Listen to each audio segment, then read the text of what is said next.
Hello everyone, and welcome to my first game review. I wanted my first one to be something special, and I can't think of any other game to gush about than my favorite one. Space exploration, a fantastic story element, and even a nice touch of existential dread. And that game is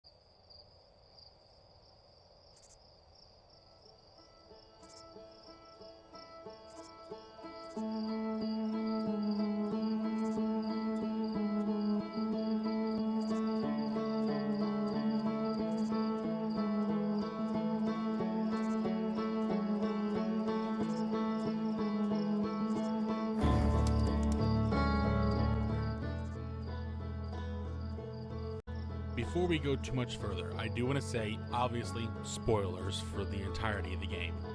So if you haven't played this yet, or you're planning on playing this, pause it here, go back, play it, take a couple days, come back, watch the video. Let me know how I did.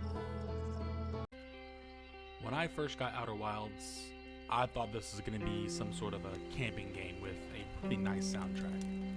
And though the nice soundtrack part is very true, I was not expecting at all what I got.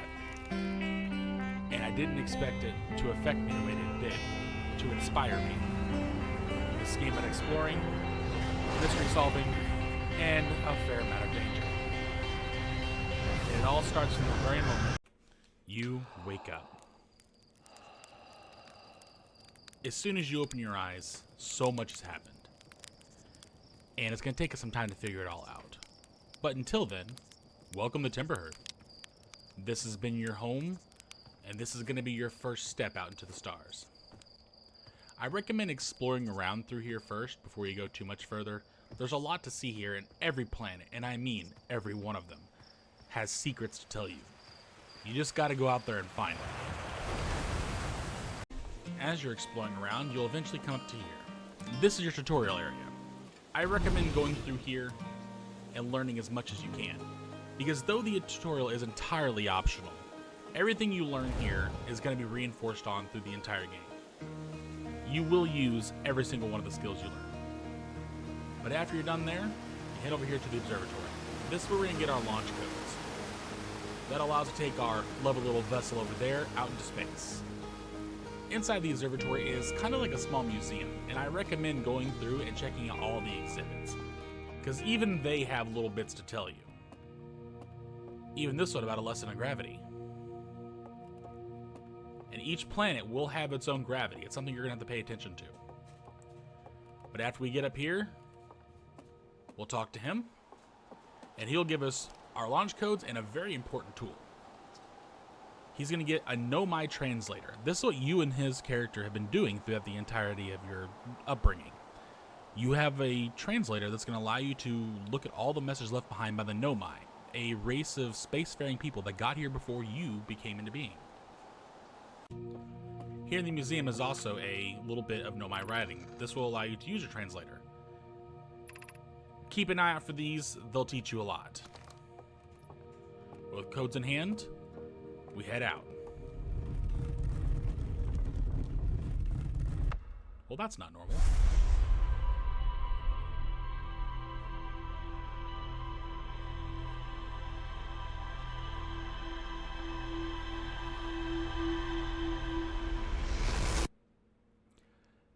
Now, the first time I played this game, that scared the hell out of me. I'm sure the weird statue will come up later. Or maybe it won't. Who knows? Maybe it was just a very vivid hallucination. But until then, we got space to travel. Let's head on down to our ship. And there she is. Ain't she a beauty? Besides looking like being held together by 2x4 technology straight out of Kids Next Door, duct tape, and a dream, this thing is one heck of a beast. Inside, we have this crystal that makes our own artificial gravity. This is our ship's log. This is going to be one of your most important tools you'll use through the entire game. Any discovery you make will automatically be uploaded here. So if you're lost or you're not sure where it can go next, this will be a good place for you to start. And this is our suit. Do not forget to put this on. Out here in space, we love it. What's this button do? Oh! Oh no! I forgot to put my suit on! My suit!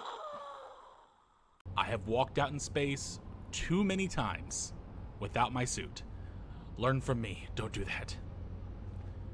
You have a health station, refuel station, but until then, we're off.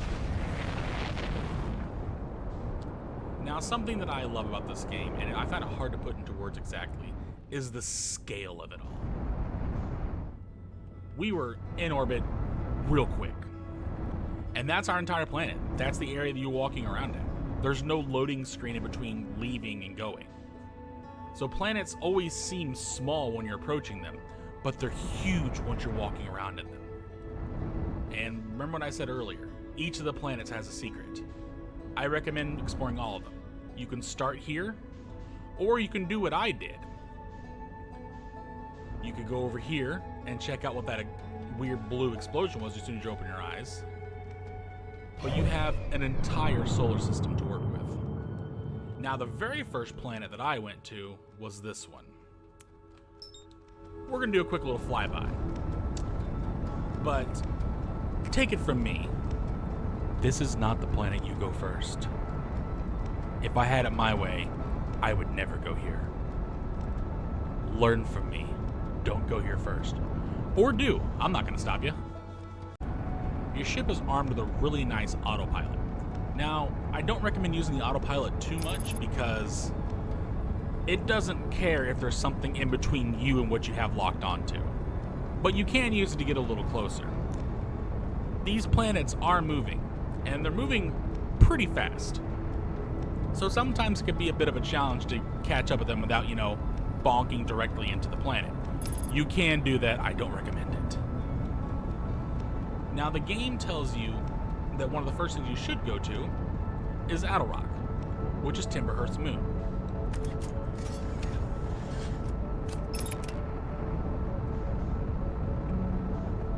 Nice little flyby here. You can see there's a campfire going on there.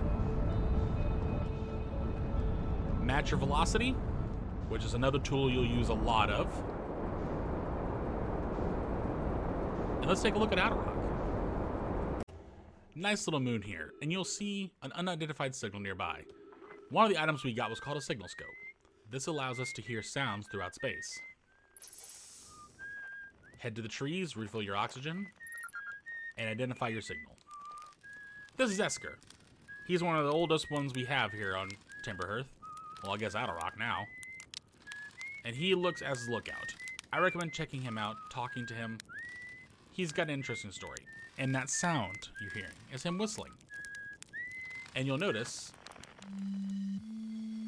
throughout some of the other planets, you'll also hear music. They've all got their own instruments. That's how you can find your other workers in the Outer Wilds ventures. I recommend finding them all and chatting them up. Something else you got to kind of pay attention to, each planet's got its own gravity, and, well, the booster on your jetpack is pretty good. So naturally, I have accidentally flung myself straight into Timberhearth. And I don't know if I'm going to make this landing. Or I could just be the best and stick the landing. But therein lies the issue. I don't have my ship anymore. Well, I guess I'm exploring Timberhearth for a while. Now, I launched myself from one of the guys of the planet. I'm going to try and land. Oh, this ain't going to go well. Oh, I made it. I'm the best. All right, let's get back to our ship, heal up, and continue the adventure. Oh boy, that was one hell of a landing. I don't think I deserve to live, but here we are, still kicking, baby. Right as rain, good as new. Adventure awaits. A good starting point is here, Giant Steep. Now, I personally find Giant Steep utterly terrifying, but that's just me. Some people may really like this planet, but it's definitely not for me. You're about to find out why. Oh boy! Look at all that. An ocean planet. Terrifying. Every bit terrifying. Covered in storms. But we see a campfire, So let's go check that out. We know one of our other adventurers is here, so maybe he have something interesting to say about this planet. Make sure you pull out your signal scope to get that data down. This is Gabbro. Pretty chill guy. I recommend talking to him. He's got a very interesting experience to share with you. Now, if you pay the tutorial, you know that place right there is deadly, and we're not going there. But just outside Giant's Deep, in a low orbit, you can find what that thing was, that blue flash when we first opened our eyes. This is another great place to start your adventure. You learn a lot here. Look for these gravity pads whenever you can. That'll keep your ship where it needs to be. The Ember Twins are also a really good place to start. There's a lot to learn here, and I found that during my travels, I came by here often just to make sure I didn't miss anything. Make sure you visit the campsite here, check out who's playing the drums, and do some exploring. There's a lot to see here. And I'm sure you'll notice that a lot of this planet is being covered by this mix of coarse, rough, irritating ash and sand. So there's often a little bit you'll miss on each planet, but come by here in different times and you'll get a lot of information. And as one planet gets covered up, the other one gets excavated. You get to see a lot what's going on here behind the scenes. Something else you may notice, that blue light. That is an excellent place to start. Remember, your signal scope helps you with unidentified signals. And this one is an important one. Let's touch down, see what it is.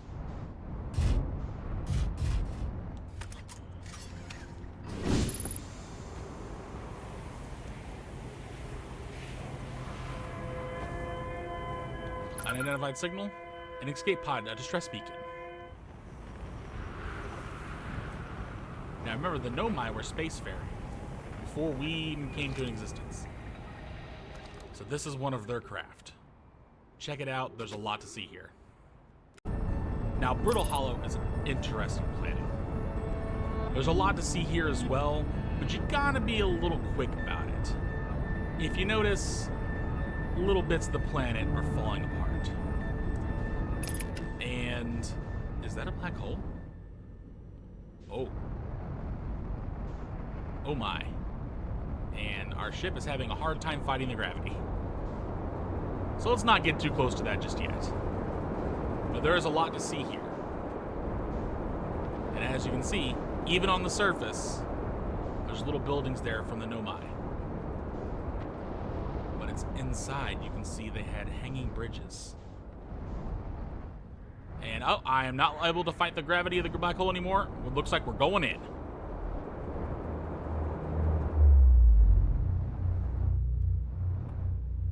Well, this is unexpected. Looks like this one has an exit. And a lot of more places to explore. Now that black hole threw us out here by Dark Bramble. I'm still not going in there. I'm gonna leave that for you guys. When you go through to play this game, if you do, and I can't stress enough how good of a game this is, you enjoy that exploration for yourself. That place will remain spoiler-free through the entirety. Now, throughout this video, I've always been recommending where you could start. But at the end of the day, that's always up to you. This game is very open-ended, and some people may not like that. I personally think it's kind of great. You get to choose where you start. Every spot is good. Some a little worse than others. But anyway, you can start anywhere you want to.